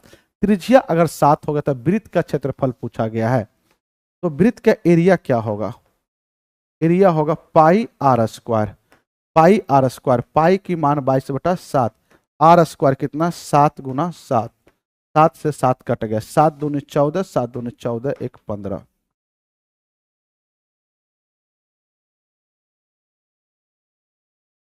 लेकिन ये सॉरी, ये हम पूरा वृत्त का निकाल दिया, आपको अर्धवृत्त इसका आधा करना पड़ेगा। आप यहीं पे आधा कर दीजिए, पूरा वृत्त का एरिया पाई r स्क्वायर है, लेकिन ये अर्धवृत्त है। कैसा वृत्त है, अर्धवृत्त है। तो 1/2 से भाग दे दीजिए, पाई की मान 22/7, r स्क्वायर, r 7 है, 7 गुना 7 इंटू 1/2, 7 से 7 कट गया, इससे काटेंगे 11, 11 गुना 7 करेंगे 77 होगा, 11 से 77। आंसर क्या होगा, सी। आंसर क्या होगा, सी, सेमी सर्किल है। बिल्कुल बिल्कुल बच्चे। आगे बढ़ते हैं कि एक दुकानदार द्वारा बेची गई गेहूं में 10% घटिया गेहूं है और ऐसे 150 केजी गेहूं में बढ़िया गेहूं कितना मिलाया जाए। आपके पास 150 केजी गेहूं है, उसमें कितना बढ़िया गेहूं मिलाओगे, उसमें घटिया गेहूं केवल 5% रहे। क्या घटिया गेहूं निकाले हो, नहीं। क्या घटिया गेहूं डाले हो, नहीं। घटिया गेहूं को छेड़े हो, नहीं। आप बढ़िया गेहूं डाल रहे हो जिसके कारण उसकी परसेंटेज घटेगा। परसेंटेज घटेगा लेकिन क्वांटिटी 10 केजी होगा तो परमानेंट 10 ही केजी रहेगा। कभी जो है क्या, तो क्वांटिटी खत्म नहीं होगा, उसका मतलब चेंज नहीं होगा। क्यों, इसलिए हम बता रहे क्योंकि आपने जो है खराब गेहूं को छेड़ा ही नहीं। तो खराब गेहूं अगर 150 पूरा गेहूं है, उसमें 10% घटिया गेहूं है। आपने इसी 150 में आप x केजी गेहूं बढ़िया डाले हैं। अब बताओ, बढ़िया गेहूं डालने के बाद खराब गेहूं का परसेंटेज हो जाता है 5, तो पहले जितना खराब गेहूं था आज भी तो उतना ही खराब गेहूं होगा। आपस में ये दोनों क्या होगा, बराबर होगा। आपस में परसेंट से परसेंट कट गया बच्चे। अब बताओगे, ये 2 से काटोगे 2, 15 दूना 300 होगा। 300 बराबर में 150 प्लस x, इसमें से ये घट जाएगा, x की मान कितना हो जाएगा, 150। x की मान 150 हो जाएगा। आंसर क्या होगा, सी। आंसर क्या होगा, सी। आगे बढ़ते हैं। आगे बोला गया जस्ते के बने एक गोले का व्यास 18 सेंटीमीटर है। इस गोले से 4 मिलीमीटर व्यास की तार खींची गई है। इस तार की लंबाई कितना है, इस तार की लंबाई कितना होगा। मेरे प्यारे मित्र, बोला गया जस्ते से बने एक गोले की व्यास कितना है, तो 18 है। तो व्यास से हमको तो कोई काम नहीं है, मुझे त्रिज्या चाहिए। तो त्रिज्या हमारा हो जाएगा 9 सेंटीमीटर और ये मिलीमीटर है। तो सर जी त्रिज्या अगर व्यास हमारा 4 है तो त्रिज्या हमारा 2 होगा। मिलीमीटर से सेंटीमीटर बनाने के लिए 10 से भाग देंगे तो ये 1/2 हो जाएगा। 1/2 सेंटीमीटर खींचा गया है। तार की लंबाई ज्ञात करें। तो गोला को जब भी पिघलाओगे तो उसकी आयतन पिघलता है, उसी आयतन से बेलनाकार तार बनाया गया है, तो तार की लंबाई ज्ञात करा। तो गोले की आयतन और तार की आयतन दोनों बराबर होगा। तो गोले की आयतन जो होता है मेरे प्यारे मित्र क्या होता है, 4/3 pi r cube, pi r cube. R कितना है तो 9, 9 गुना 9 गुना 9 बराबर में, आप मुझे बताओगे तार की लंबाई, बेलन की आयतन पाई आर स्क्वायर, आर कितना है 1/2 गुना 1/2 आर स्क्वायर इंटू एच, ये हो गया साथियों। पाई से पाई कट गया, पाई से पाई कट गया, 3 से काटेंगे 3, ये होगा, ठीक है, 3 से 3 ये हो गया मेरे प्यारे मित्र। और कुछ कटेगा, ये हो जाएगा 2 दूनी 4, इस और जाएगा। देखो देखो देखो, आप लोग को बोले कि बताओ कहां गलती है, 2 से अगर कटेगा तो 1/2 थोड़ी होगा। अगर ये व्यास अगर हमारा 4 mm है तो त्रिज्या होगा 2, और अगर mm को सेंटीमीटर बनाना है तो 2 से भाग, तो ये 5 होगा। 1/5 का प्रयोग करना है, हमने यहाँ पे 1/2 का प्रयोग किया। रुक जाओ, 1/5 होगा भाई साहब, 1 बटा क्या होगा 5, 1/5, 1/5 इंटू एच होगा। पाई से पाई समाप्त हो गया, ये हो गया, ये हो गया। अब 4 पंचे 25, 25 चौके 100, 25 चौके 100, ये 9 9 81, 81 गुना 3 करेंगे तो 243 होगा, और 25 चौके 100, इतना सेंटीमीटर हमारा एच आया है, एच आया है, एच। तो एच अगर इतना आया है तो 100 से इसमें भाग दे देंगे तो 243 मीटर हो जाएगा, सेंटीमीटर चेंज हो जाएगा, 243 होगा। हाँ बच्चे, हाँ हाँ हाँ, बोला गया एक दुकानदार अंकित मूल्य पर 5% बट्टा देकर प्रत्येक साड़ी 266 रुपए में बेचता है। तो बोला गया अगर बट्टा ना देता, उसे क्रय मूल्य पे 12% का लाभ होता, तो साड़ी का क्रय मूल्य ज्ञात करना है मेरे प्यारे मित्र। तो सबसे पहले छूट हमेशा अंकित मूल्य पे दिया जाता है, 5% बट्टा देता है, तो इसकी फ्रैक्शन मान 1/20, 20 में 1 रुपया छोड़ दिया तो लिया कितना, तो 19/20, 19/20, और कितना लिया है यहाँ पे तो 266 लिया है, कितना लिया है 266, 266 मेरे प्यारे मित्र। अब आप मुझे बताइएगा अगर 19 है तो 19 से काटेंगे,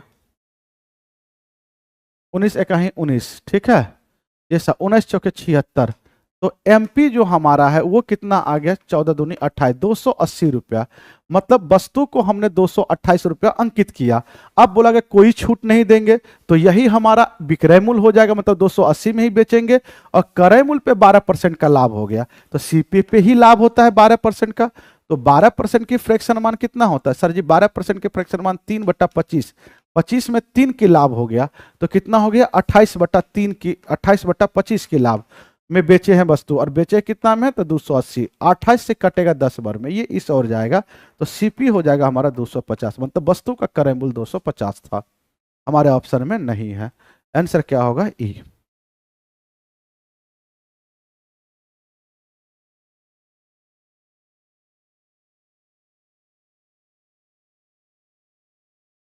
अब देखेंगे ध्यान से, बोला गया 25 रुपया वाले 28 शेयर से जो अधिमूल्य प्राप्त है तथा दलाली 1/4 है प्रति शेयर है, कितनी वार्षिक आय होगी जबकि लाभांश की दर 4.1/2% वार्षिक हो, निवेशित धन पर कितना प्रतिशत का ब्याज मिलती है। इसका अर्थ हुआ कि सबसे पहले बताइए आप खरीदे कितना में, सर जी इसकी अंकित मूल्य हो जाएगा, रियली में जो मूल्य लगा है मुझे सर जी टोटल थी पे जो है एक शेयर का मूल्य 25 रुपए है, आपने 28 शेयर खरीदा, तो मूल्य हो जाएगा 25 गुना 28, ये 88, 88 ये हो जाएगा सर 25 अट्ठे 200 का जीरो बाकी 20, 25 अट्ठे 200, 220 होगा सर जी, 2200 हो जाएगा, कितना होगा 2200 हो जाएगा, कितना होगा बच्चे 2200 हो गया। सेट का क्वेश्चन कौन सा बुक, सुनिए ध्यान दीजिएगा, बुक नहीं है बच्चे, प्रत्येक दिन सेट होता है क्वेश्चन। तो हमारा क्रय मूल्य ये आ गया, ये तो अलग वाली बात है, इसी पे आपको बोला गया 4.5% का जो है लाभांश होता है, कोई बात नहीं है, लाभांश आप निकाल लीजिए सर जी, 100 रुपये पे लाभांश होता है, 4 दूनी 8, 1 9/2 रुपया, सर एक पे लाभांश कितना होगा सर जी 9/200, लाभा आप पैसा लगाए कितना तो इतना, सर जी लाभांश होगा कितना, सर जी गुना में 2200, ये कटा ये कटेगा तो 11 रुपया का लाभांश होता है। लेकिन ये नहीं पूछा, ब्याज दर पूछा है, टोटल लाभ प्रतिशत क्या होगा, कितना निवेशित, अब बोला गया है निवेशित धन पे कितना प्रतिशत का लाभ ब्याज मिलता है, ये तो आपका लाभांश हुआ ये। लेकिन सर जी ये नहीं पूछा है, तो सर जी आप बताओ 25 रुपया का शेयर खरीदे, 88 शेयर खरीदे, अधिमूल्य मतलब ये मूल्य आपको 25 से कितना अधिक लगता है, 5 रुपया अधिक लेगा एक शेयर पे, और दलाली भी लगता है। तो जो आपका एक्चुअल में जो पैसा लगा है, आप दलाली दोगे ना, जो शेयर बेचवाएगा आप उसे पैसा दोगे ना, तो टोटल पे कितना लाभ हुआ ये आपको ज्ञात करना है। ये तो आपका ओरिजिनल मूल्य पे 99 रुपया का लाभ हुआ है, ओरिजिनल पे लाभ हुआ है।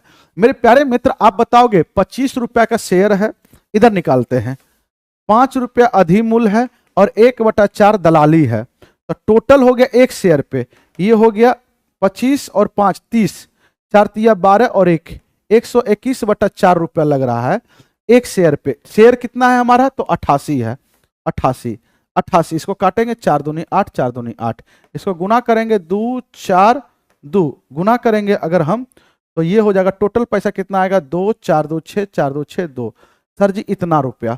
सर जी अगर आप मुझे बताएंगे परसेंटेज मुझे निकालना है, सर जी कितने रुपए का लाभ हुआ है, तो 99, एक्चुअल में लाभ होता है टोटल पे, तो टोटल पैसा मुझे लगा 26 रुपया 62 पैसा, और प्रतिशत लगाने के लिए 100 से गुना करेंगे।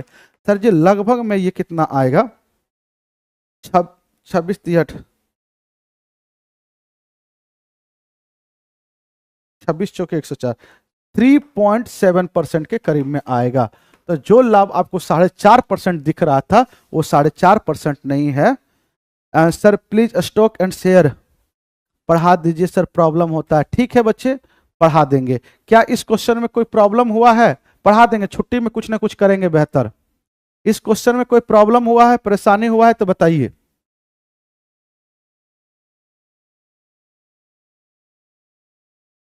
आगे आइए, बोला गया एक खोखले गोले का बाह्य व्यास 8 है, आंतरिक व्यास 4 है, इसे पिघलाया गया। जब भी पिघलाने की बात करेगा तो आयतन को पिघलाया जाएगा।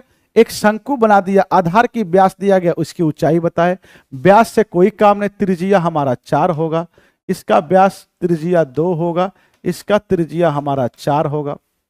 खोखला गोला है तो 4/3 पाई बड़ी आर क्यूब, खोखले गोले के आयतन होता है बड़ी आर क्यूब माइनस में छोटी आर क्यूब। इसी को पिघलाकर एक शंकु बनाया, तो इसकी आयतन और शंकु की आयतन बराबर होगा 1/3 pi r square, 1/3 pi r square. R कितना है, तो 4 × 4 आर स्क्वायर इंटू एच, ये हो गया। साथियों अब बताओगे, पाई से पाई समाप्त हो गया, इससे ये खत्म हो गया, 4 से 4 कट गया। सर जी ये 4 का क्यूब कितना होता है, तो सर 64, 2 का क्यूब क्या होता है 8, इसमें से घटाएंगे 14 में से 8 जाएगा 6, 56 होगा। ये 4 × h, ये होगा, यही होगा ना।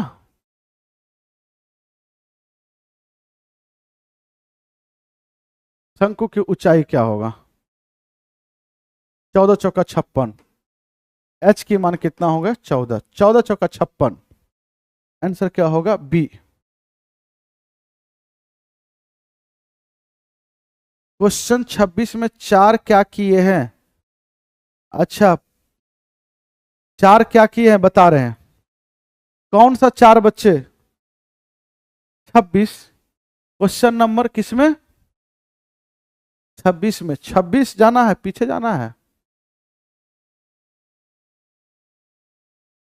क्वेश्चन नंबर 4, ये 4 मिलीमीटर था ना बच्चे, ये क्या था व्यास था, तो व्यास को सबसे पहले 4 में से 2 से भाग दिए, त्रिज्या आया, मिलीमीटर था, एमएम था, एमएम को 10 से भाग दिए, सेंटीमीटर बदला, तो इससे आप काटे तो ये 1/5 सेंटीमीटर आया।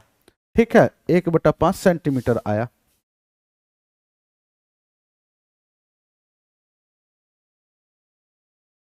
लगा है ए तथा सी का मध्य समानुपाती बी है। क्या है, मध्य समानुपाती बी है, तो किसी भी दो संख्या का मध्य समानुपाती होता है √A C। मध्य दो संख्या के बीच में √A B होता है, और ये मध्य समानुपाती दो संख्या के बीच में रूट के अंडर में पहली संख्या गुना दूसरी संख्या बराबर में क्या है बी। अब बता दोनों तरफ होल स्क्वायर करोगे तो ए बटा सी बराबर में बी स्क्वायर। ठीक है, एक बी आप इधर भेज दीजिए, एक सी इधर भेज दीजिए। कहने का मतलब है ये ए दो गो बी है तो एक बी, बी गुना बी कर सकते हैं, एक बी इधर आ गया, एक सी इधर भेज दो, बी बटा सी। जब दो संख्या बराबर है तो एक अपने मन से कोई कांस्टेंट मान लीजिए के। ऐसा क्यों सर, हम बता रहे हैं, अपने मन से कोई कांस्टेंट मान लेते हैं के। साथियों एक बात बताओ, तो इसके बराबर भी ये लिख सकते हैं, इसके बराबर भी ये लिख सकते हैं। साथियों अगर ए की मान अगर ये लिखते हैं, ये दोनों बराबर करते हैं तो ए बराबर में हो जाएगा बी के।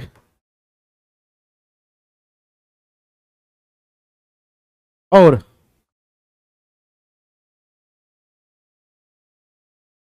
आप इसको लिख सकते हैं b बराबर में लिख सकते हैं, अगर ये दोनों के बराबर करते हैं तो उसकी मान वहां पहुंचना है तो कैसे पहुंचेंगे, इसको लिख सकते हैं b बराबर में c के। क्या लिख सकते हैं, c के। अगर a माइनस बी करते हैं, a माइनस बी करते हैं तो sir ji a minus B करते हैं तो ये क्या होगा सर जी, k कॉमन है तो ये हो जाएगा, क्या होगा, k कॉमन है तो sir ji a minus B करते हैं तो यहां से क्या आएगा b। छोड़ो, a बराबर में b की मान यहां पे क्या रख दो, c के गुना में k स्क्वायर हो जाएगा, a की मान हो जाएगा c के स्क्वायर, a की मान ये आ जाएगा, a की मान ये आएगा। अब देखो a माइनस बी अगर हम करते हैं, a माइनस बी अगर हम करते हैं तो a की मान आ गया c के स्क्वायर और b की मान क्या है c के। अब यहां से अगर c के कॉमन लेते हैं तो ये k माइनस वन आएगा। इस सबसे कोई फायदा होगा,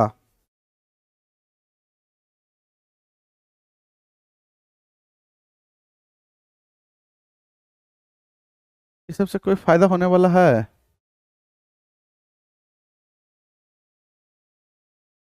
क्योंकि ये बड़ा पेचीदा क्वेश्चन है। अगर ये ऐसा हुआ, अरे भाई कुछ नहीं करना था, जो है सब आप रख दीजिए ना। ध्यान दीजिएगा, ये सब तो हो गया है। आप सबसे पहले देखिए, ध्यान दीजिएगा, पहला क्या बोला गया है, a माइनस बी। कोई दिक्कत नहीं, a माइनस बी अगर बोला गया है तो सबसे पहले a माइनस बी आप निकालिए।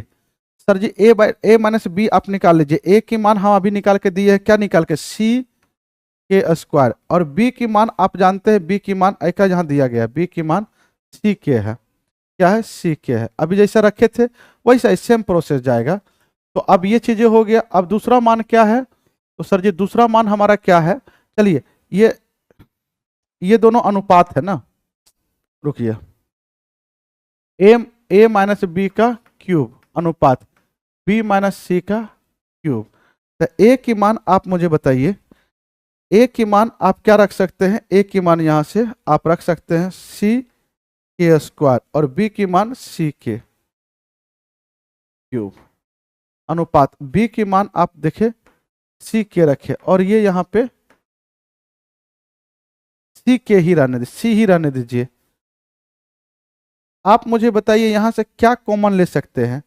सर जी यहां से हम ले सकते हैं, क्या ले सकते हैं, यहां भी c के था, c के था, तो सर जी अगर हम क्यूब करते हैं तो सर जी c के कॉमन ले सकते हैं। तो सर जी c के अगर कॉमन लेते हैं तो यहाँ से क्या बचता है, केवल k बचता है, और यहाँ से क्या बचता है, तो सर जी 1 बचता है। और ये बाहर में क्या है, अगर यहाँ क्यूब दोगे तो यहाँ भी आप क्यूब कर सकते हैं। अनुपात यहाँ से क्या कॉमन लेंगे, c कॉमन लीजिए, तो यहाँ से c कॉमन लेंगे तो k माइनस वन, ये भी क्यूब, यहाँ भी क्यूब। तो सर जी यहाँ से ये सेम चीजें हैं, ये खत्म हो गया। सर जी यहाँ से क्या आएगा, तो सर जी c के आएगा। बड़ा पेचीदा सवाल है ये c क्यूब और ये k क्यूब अनुपात में आएगा c क्यूब। इसके अंदर कुछ नहीं, तो ये c से c कट गया, तो यहाँ क्या आया है, केवल k क्यूब आया है, k बटा 1, इधर k इधर 1 आया है। तो k क्यूब का मतलब समझ रहे हो आप, अकॉर्डिंग टू आंसर k का मतलब ये हुआ। आप इसको भी ले सकते हो, k का मतलब a बटा b का भी क्यूब कर सकते हो, मतलब a बट्टा बी का भी क्यूब कर सकते हो, मतलब a क्यूब अनुपात b क्यूब भी कर सकते हो। तो ऐका ये हो गया, ये हो गया। आप इसकी भी अनुपात लिख सकते हो b बट्टा, अगर k क्यूब है तो लिख सकते हो क्या, b बट्टा सी का क्यूब, b बट्टा सी का क्यूब भी कर सकते हो। तो b क्यूब अनुपात c क्यूब, लेकिन हमारा क्यूब में एक ही आंसर है, क्या है, a है, एक ही आंसर a है।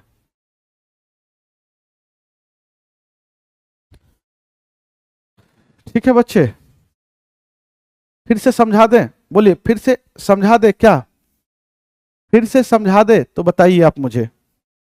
देखिए सबसे पहले फिर से हम समझाते, एक बार पुनः हम समझा देते हैं, आप इसको फिर से समझ लीजिएगा, कोई दिक्कत नहीं है मेरे प्यारे बच्चों।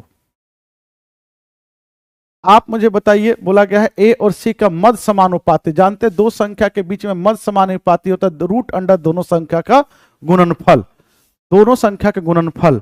तो ये क्या हो जाएगा सर जी, दोनों संख्या गुणनफल रूट अंडर में ए सी, दोनों और होल स्क्वायर करोगे तो ए ये हो जाएगा ए सी, ये दो होता है। आप इसको क्या कीजिए, बी को इधर भेजिए, सी को इधर भेजिए, बी बटा ये एक हो जाएगा सी, और इधर ए बचा एक बी, इसमें बी को बी स्क्वायर को लिख सकते हो बी गुना बी, तो ये बी गुना बी एक बी इस और चला जाएगा, और इसी के बराबर हम के मान लेते हैं। तो के एक बार इसके बराबर भी होगा, इसके बराबर भी होगा, यहां से अगर हम बराबर करते हैं, अगर इसके बराबर करते हैं तो b बराबर में हो जाएगा सी के, अगर इसके बराबर हम करते हैं तो a हो जाएगा, क्या होगा, b के हो जाएगा, b के हो जाएगा। तो a यहाँ पे हम चाह रहे हैं कि इसकी मान रख दे, a b की मान रख दे, तो ये c के गुना में k, तो ये a की मान हो जाएगा सी के स्क्वायर। अब बस रहने दीजिए, अब आपसे जो पूछा गया है a माइनस बी की होल क्यूब अनुपात b माइनस सी का whole cube. Sir ji a minus B, a की मान क्या है, सी के स्क्वायर, माइनस बी कितना है, b कितना है, तो सर जी सी के है ना, b ये हो गया होल क्यूब, अनुपात b की मान क्या लिख सकते हो, b की मान c के लिख सकते हो, और c की मान c ही रहने दीजिए। ऐसे करने से क्या होगा, यहां से सर जी c के क्यूब कॉमन ले लिए, तो यहां से बताओ, सबसे पहले तो c की कॉमन लो, क्यूब में है, तो सर जी आप मुझे बताइए इधर क्या बचेगा, सर जी इधर बचेगा, सर जी इसमें से सर केवल के बचेगा, इसमें से एक बचेगा, ये क्यूब में था तो ये क्यूब में था, तो ये भी ऑलरेडी क्यूब में होगा, ये भी क्या होगा, ऑलरेडी क्यूब में होगा। अनुपात ये बताइए, इसमें से आप जो है यहाँ सी होगा, इसमें से अगर आप सी कॉमन ले लेते तो ये के माइनस वन, ये क्यूब में था तो ये भी क्यूब में होगा, ये दोनों सेम चीज है, कट जाएगा।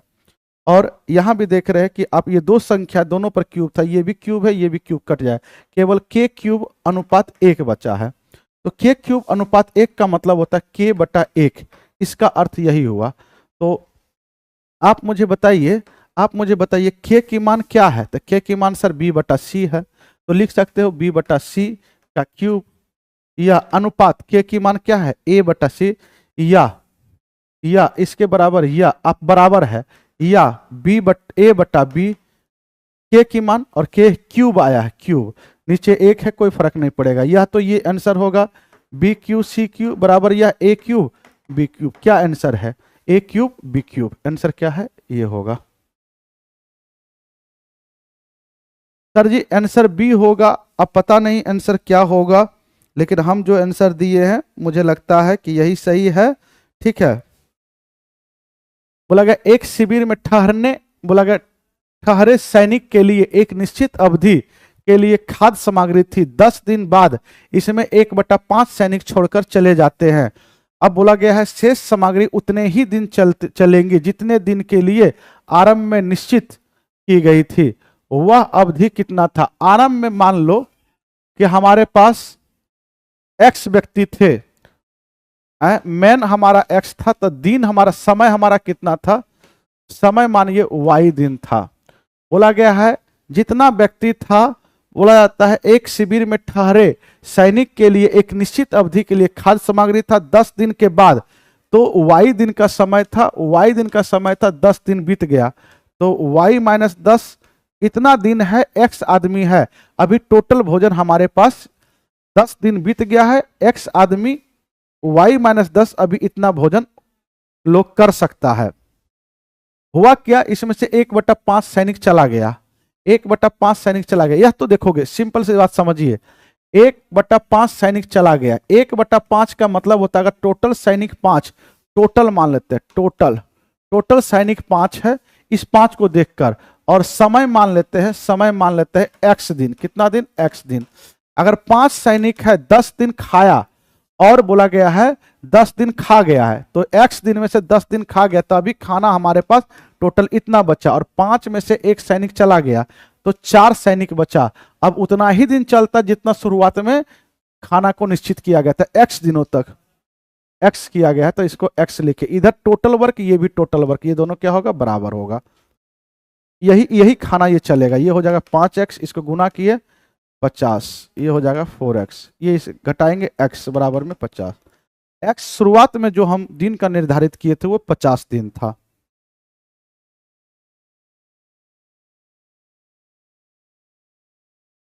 सर जी आइए, बोला गया यदि सेक 1 + 10 स्क्वायर a बराबर में 3 है तो कोट a की मान ज्ञात करना है।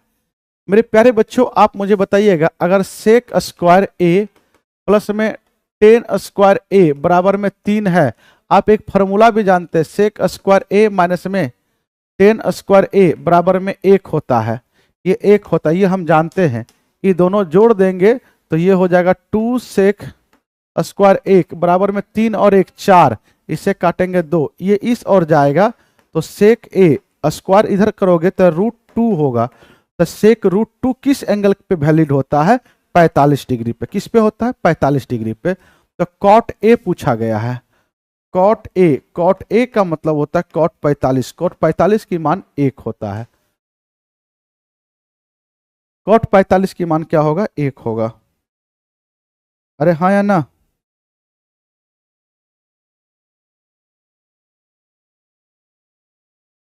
आगे बोला गया है एक विद्यालय में खेल शिविर 200 विद्यार्थियों के लिए 30 दिनों के लिए भोजन की व्यवस्था है। यदि पहले दिन 50 और व्यक्ति शिविर में शामिल हो जाते तो भोजन कितने दिन चलेंगे? 200 विद्यार्थी अगर रहेंगे तो 30 दिन तक भोजन चलेगा। 50 विद्यार्थी आ गया, 250 विद्यार्थी भोजन कितना दिन तक करेगा? मान लो डी दिनों तक करेगा। ये हो गया। अरे 0 से 0 गया, 25 8 200, 8 3 24, तो डी बराबर में हो गया 24। डी बराबर में कितना हो गया? 24। 24 दिन चलेगा। जो भोजन 30 दिन चलना था 50 आदमी आने के बाद 24 दिन चलेगा।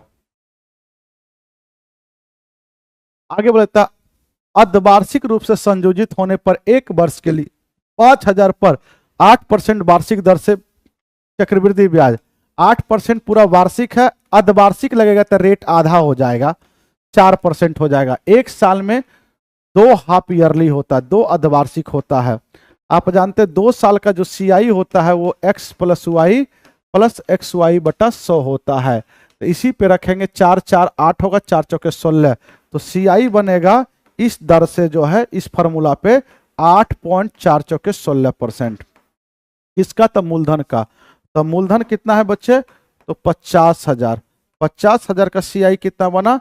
8.16%। परसेंट से 00 कट गया, इसको उड़ाएंगे तो 00, ये होगा 00 से 00 कट गया। 16 पंचे 80, 8 पंचे 40।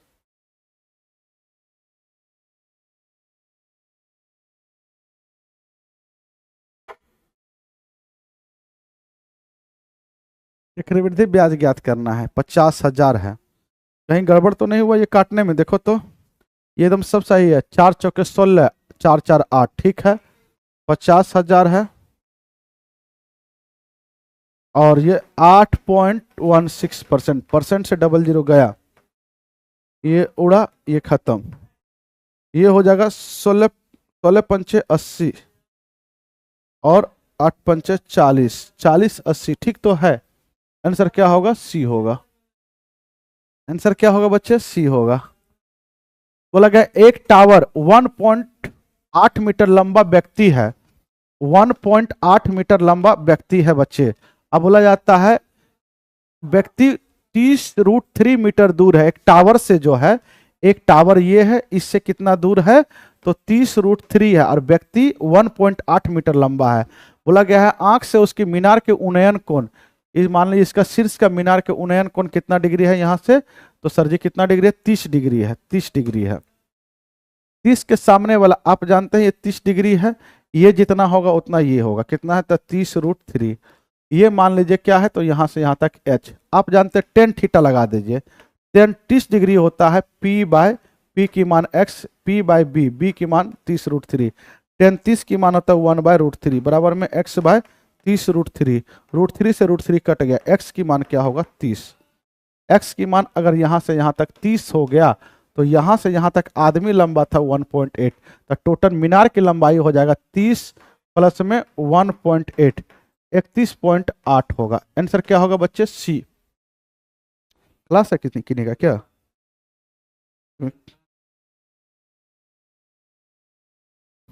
अच्छा बस अब हो ही गया है। बोला गया है एक राशि एक साधारण ब्याज पर 7 वर्षों में दुगनी हो जाती है, तो बोला गया है कितने वर्षों में यह राशि मूल का 5 गुना हो जाएगा। तो 1 रुपया से ये बताओगे 2 रुपया हो जाता है, कितने 7 वर्षों में, 7 वर्षों में। लेकिन यह राशि बोला गया है मूल राशि का 5 गुना कितने वर्षों में हो जाएगा। तो 1 से 2 रुपया हुआ, 7 वर्ष लगा, 1 से 5 हुआ, तो बताओगे 1 से 2 हुआ तो ब्याज कितना कमाया 1 रुपया, 1 से 5 हो रहा तो ब्याज कितना कमाना है 4 रुपया। मतलब 1 होने में 7 वर्ष का समय लग रहा है, 1 रुपया ब्याज कमा रहे हैं 7 वर्षों में, तो 4 रुपया अगर ब्याज कमाना हो तो मुझे 28 वर्ष का समय चाहिए। कितने वर्ष का समय चाहिए, 28 वर्ष का समय चाहिए। थोड़ा कमेंट दिखा दीजिए। बोला गया यदि 3 सेंटीमीटर त्रिज्या वाले वृत्त की 2 स्पर्श रेखा 60 डिग्री पर झुका है, तो देख लो बच्चे, एक ये वृत्त है और इसकी 2 स्पर्श रेखा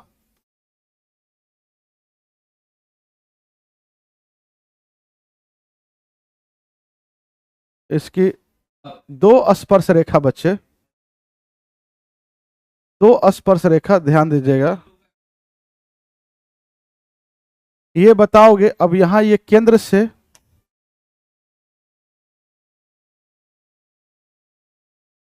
ये हो गया मेरे प्यारे बच्चों, ये O है। अब ये कितने पे झुका हुआ है, ये 60 डिग्री पे है। अगर यहां केंद्र से इसको मिलाओगे तो हमेशा याद रखें केंद्र से इसको मिलाएंगे तो ये क्या होगा, तो केंद्र से अगर इसको मिलाएंगे बच्चे तो ये 2 बराबर भागों में बटेगा, ये 30 होगा, ये भी 30 होगा, इस बात को याद रखेंगे। और अगर सर्किल पे कोई टेंजेंट पास करता है, केंद्र से अगर इसको मिलाओगे तो ये 90 डिग्री पे होगा। तो ये 30 हो गया। अब बताओगे ये त्रिज्या 3 हो गया, एक ट्रिपलेट होता है। अगर ये 30 हुआ तो 30 के सामने 1, ये 60 के सामने √3 होगा, तो 90 के सामने 2 होगा। तो ये आप बताएंगे 30 के सामने 1 और ये कितना है, तो ये कुछ नहीं होगा, तो 60 के सामने √3, मतलब 1 की मान हो गया अगर 3 तो √3 की मान होगा 3√3, मतलब यहां से यहां तक की लंबाई क्या होगा 3√3। आप जानते हैं अगर कोई सर्किल है दोनों टेंजेंट पास करेगा दोनों बराबर होगा, जो ये होगा वही ये होगा, तो 3√3 होगा, 3√3 होगा।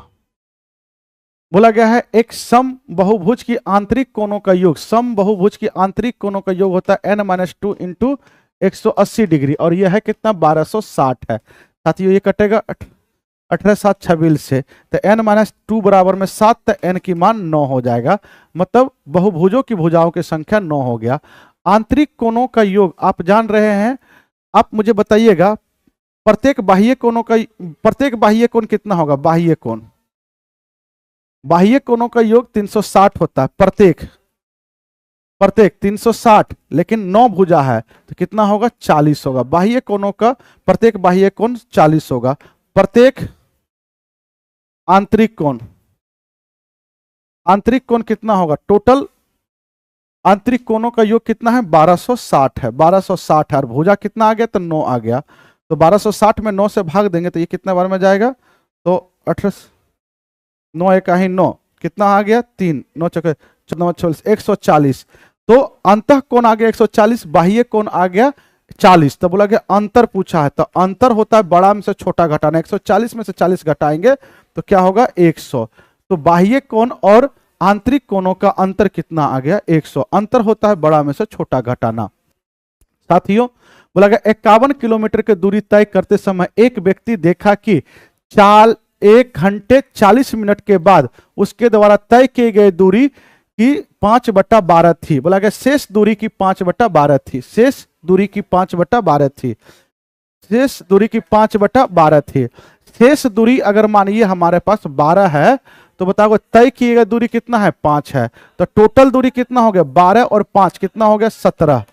तो टोटल दूरी 17 और क्वेश्चन के अनुसार यहाँ पे कितना है, 51। तो 17 बराबर 51 तो 1 बराबर 3। तब बोला जाता है 1 घंटे 40 मिनट में कितना तय की गई दूरी, 5 बटा शेष दूरी का 5 तय किया है। तो 5, 1 की मान 3, तो तय किया गया दूरी 5 या 15, मतलब 15 किलोमीटर दूरी तय की है। कितना में, तो 1 घंटा 40 मिनट में। 40 मिनट को 60 से भाग देंगे, बताओगे ये होगा 20 दूनी 40, 20 या 60, 3 2 5, 5/3 घंटा टोटल लगा। तो सर जी चाल बराबर में दूरी बटा समय होता है। दूरी 15 है, समय 5/3 है। 3 हो गया, 3 तिया 9 किलोमीटर पर घंटा। 9 किलोमीटर पर घंटा। चलिए आज का लास्ट प्रश्न बच्चे, बोला गया एक समद्विबाहु त्रिभुज के आधार की तथा उसकी ऊंचाई दिया गया था। एक समद्विबाहु त्रिभुज है, दोनों भुजा बराबर है। बोला गया है इसकी आधार कितना है, 10 है, और इसकी ऊंचाई कितना है, तो ऊंचाई दिया गया है हमारा 12 है। आप जानते हैं समबाहु त्रिभुज में अगर दोनों भुजा बराबर रहे तो दोनों कोण तो ये बराबर होगा ही होगा, साथ में अगर ये परपेंडिकुलर डालोगे तो इसको 2 बराबर भागों में बांट दिया जाता है, मतलब 5-5। और ये कोण समद्विभाजक भी होता है, ये परपेंडिकुलर बाइसेक्टर भी होता है, कोण समद्विभाजक भी होता है। अगर ये 12 है और ये 90 है, ये 5 है, ये 12 है, तो एक ट्रिपलेट होता है 5 12 13। ये 5, ये 12, ये 13, ये 13 तो ये भी 13। पूछा गया है प्रत्येक बराबर भुजा की लंबाई कितना होगा, 13। आज की क्लासेस बच्चे यहीं पे समाप्त होता है।